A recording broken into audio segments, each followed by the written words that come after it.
مرمى اليمني. سعود عبد الله في حديث مع حائط الصد، والكرة الآن لأسود الرافدين ترسل خطأ. الله سواها ضرغام العراق وسجل هدفا أولا من لعبة ثابتة جميلة. أسود الرافدين يبحثون عن العلامة الكاملة في البطولة، التهموا النقاط الثلاث أمام السعودية وأمام الكويت ويحلون بالعسل اليمني الليلة. لاحظ الكرة الماضية، نعم ضرغام هو اللي أرسل الكرة بهكذا صورة حلوة بالعقل، حطها بالعقل واستقرت في الشبكة اليمنية، وتقدم العراقي في هذه اللحظات بهدف.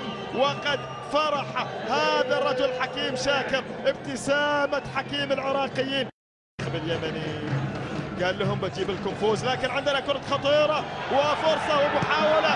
السيج الثاني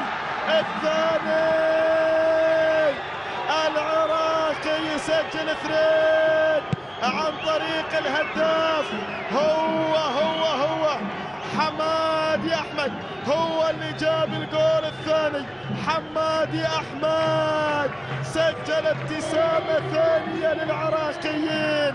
العراق فن، العراق متعة، أبناء دجلة والفرات يواصلون الإبداعات العراقية في البطولة.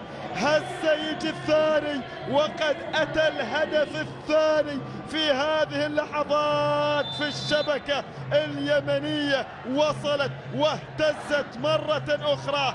إنها